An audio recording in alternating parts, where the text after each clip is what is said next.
You stole my heart of gold after my silver soul. Can you dig any deeper now?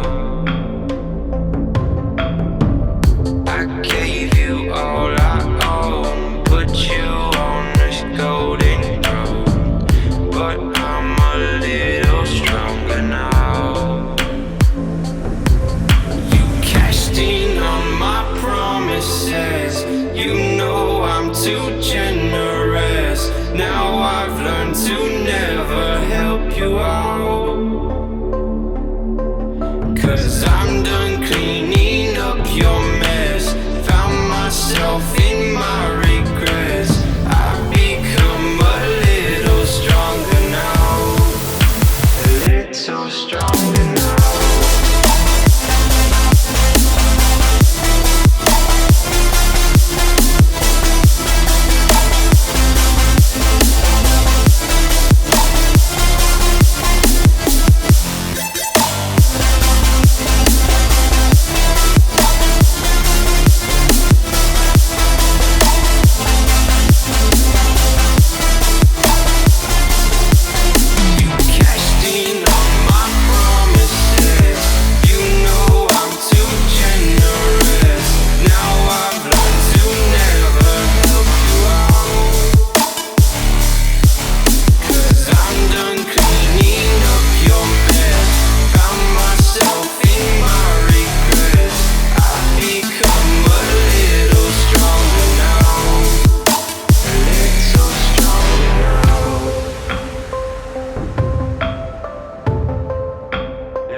You know I'm too generous. Now I've learned to never help you out, 'cause I'm done cleaning up your mess. Found myself in my regrets. I've become a little stronger now, a little stronger now.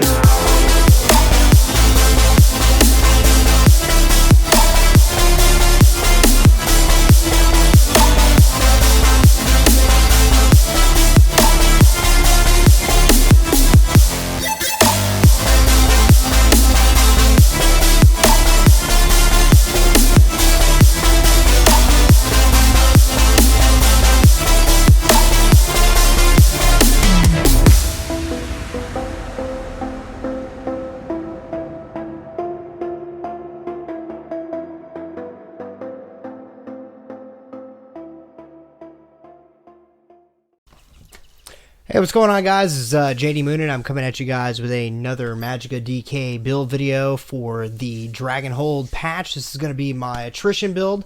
It is going to be, I'm running 6 heavy on this setup. You're also welcome to run 7 heavy. I do both, so it's really however your playstyle works there.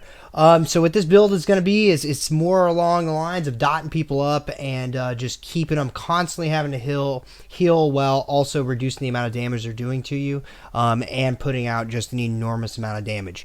So this is going to be for a more experienced Magicka DK user. It is going to have low sustain, and you're going to be relying more on your class passives to sustain than utilizing multiple ways or multiple sets or things like that, or food to get that sustain. Okay, so let's go ahead and dive into what I'm running for gear. We're going to go over Mundus Stone. We're also going to go over skills. We're going to go over stats. We're going to go over CP as well. Let's dive in. All right, so everybody's been wondering. Here we go. Okay, so this is what I'm running. I'm running Valken Scoria on my helm and shoulder. One is going to be Impin, one is going to be Sturdy. Both of these are gold and have Hokage glyphs on them as well. I am also running New Moon Acolyte on the body. This is going to be 4 pieces of heavy. Okay, all of these 4 pieces of heavy are going to be Impin as well, with all Hokage glyphs on it as well.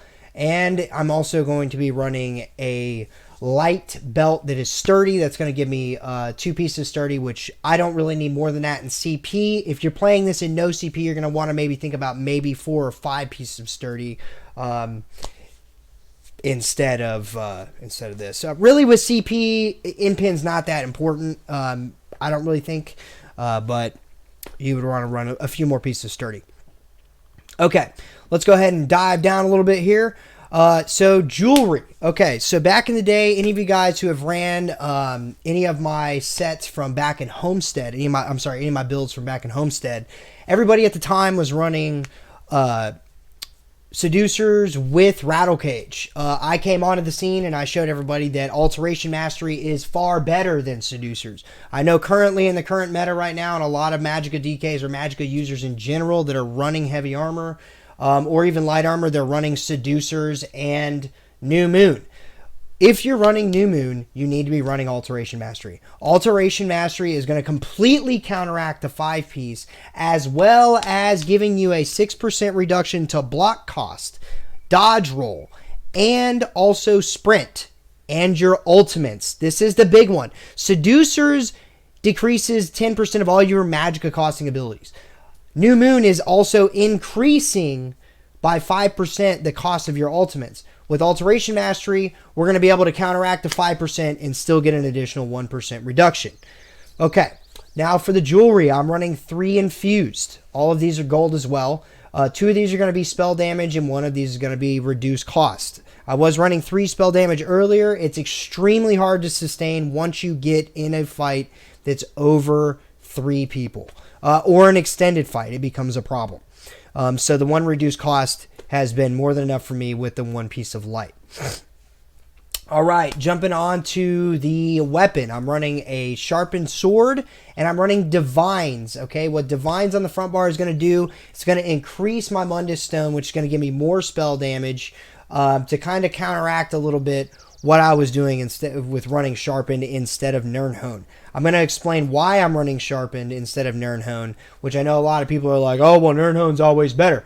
Really, I don't personally think so, because we're in heavy armor, so I think the pin, in my opinion, pin is king. Pin is king. Always king. I already have high enough spell damage. I don't give a shit about the additional healing from Nirnhone. I really don't. Plus, I'm not running a heal on my front bar anyways. So, going down to the bottom, we're running Decisive on the back bar with Reinforced. So I'm going to explain to you guys why I'm running Decisive on the back bar once I go over skills. So let's go ahead and dive into skills real quick. Front bar, running Engulfing Flames, Burning Embers, Burning Talons, Fossilize, and Meteor with Inner Light also. This is going to increase our spell damage, our damage just in general on the front bar. Let me go ahead and eat my food here. So for food, we are running the Bewitched Sugar Skulls. So on that front bar, we're looking at 32,000 max Magicka, 29.6k max health, and 19k stamp. Back to skills. On the back bar, we're running Coag. This is how we're sustaining Heroic Slash. So I'll go into CP and we'll also explain how you're sustaining being able to spam Heroic Slash on people.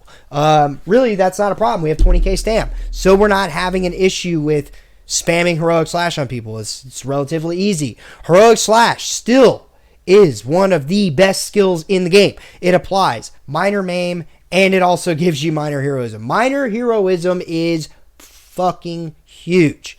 It is just, for a DK, it is so much sustain. So much sustain, Minor Heroism. The other thing that we need to focus on too here is that if you wanted to get rid of the Heroic Slash on your back bar, you can also run the new Minor Heroism potions, but they're extremely expensive. They're like 80k a stack, so I wouldn't really suggest it. It's not feasible. We're also running Volatile Armor. I'm not running Igneous Weapons. I'm only doing that just so you guys can see the buffed up spell damage. Cauterize and Ferocious Sleep. This is actually going to be Entropy.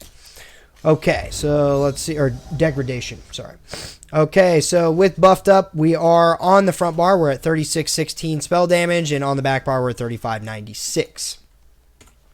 Okay, let's go ahead and dive into CP, so you guys can have an idea of what I'm running for CP here. Actually, we need to go over stats first, right? Stats, we're going to be running Spell Crit is at 36.6. This is because we're running New Moon and we're also running Alteration Mastery, which even if you were just running a regular Heavy Armor Magicka DK build, and if you're not going the dot setup, if you want to go the regular whip setup and stuff like that, it's going to be more damage. You're getting more crit. Crit is also huge. People look past crit like it doesn't mean anything. Crit is big, and it's mainly because not for so much of damage, for healing. That is why crit is so strong. Crit is massively strong with heals, and if you're in heavy armor and you're getting a crit heal, it is huge heals. Okay, so moving on, we are looking at resistance here. Our resistance is 28.9k spell resist with 28k physical resist. Our Mundus Stone is the Apprentice, as well as running, like I said earlier, the Bewitched Sugar Skulls. All right, let's dive into CP.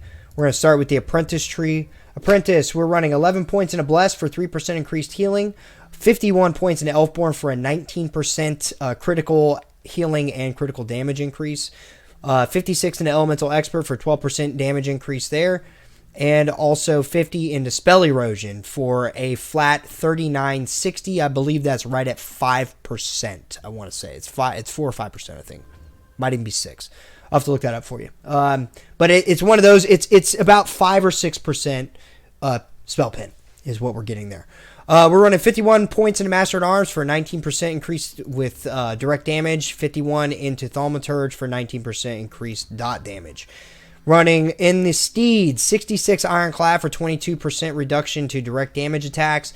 54 into Resistance for an extra 1299 critical resist. Also running 34 in Thick Skin for 40% damage reduction to dots.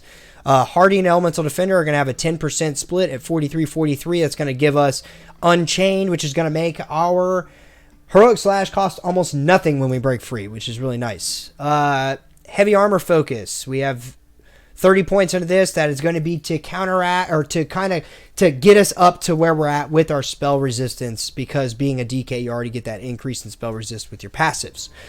Moving on to the tower, we have 1 into Siphoner, 2 into Sprinter, 2 in Bashing Focus, and 72 points into Warlord. 49 into Arcanist. If you want to put that into Healthy, because we're running Bewitched, you can definitely do that. It works as well. 72 points into Tumbling, and 72 points into Shadow Ward for that increased dodge roll cost reduction, or I'm sorry, that reduced dodge roll reduction and also reduced block cost. All right, so let's go ahead and look at critical resist. I'm at 2589. That is the 2500 is the bare minimum for crit resist in this current patch because crit damage is really high. All right, so that is the Attrition build. I went ahead and I put some footage on this video for you guys. I hope you guys enjoyed it. Give this build a spin. It does hit really hard. Keep in mind, you're not going to be sustaining like you normally would in other Magicka DK builds. I don't run high recovery. I run 88 Magicka recovery, or 888 Magicka recovery. I have 1000 health recovery and 514 stamina recovery. I play Mag DK the old school way, the way we used to play it back in the day. I run low recoveries, and I also rely on ultimates. Guys, you don't always have to hold an ultimate to kill somebody. That's also why I run a Meteor on the front bar. What you do is drop Meteor and fossilize anybody you do that to. They're going to take a lot of damage, unless it's some troll tank that nobody cares about, which, why are you fighting him anyways? Okay, so remember, you're going to be using Heroic Slash to keep that ultimate up, which is going to be a big source of your sustain, because you want to be spamming Meteor. Keep your dots up on people, guys, and don't spam Talons. You're only using Talons when you're going to kill somebody. That is what you're using to kill somebody. You're using a Fossilize, dropping a Meteor, and you're finishing it with Talons once you already have your other 2 dots rolling on them. You should have 3, or you should actually have 4 dots rolling on them before applying Talons and hitting them with the Meteor. Anyways, don't forget to like and subscribe if you guys enjoyed this video, if it was informational for you, as well as enjoy the footage so you can kind of see how I'm playing it. If you guys want some information on how to play the build the way I do, I'd be more than happy to release those videos. Just let me know down in the comments section. I will see you guys out there on the battlefield. Once again, thanks for watching.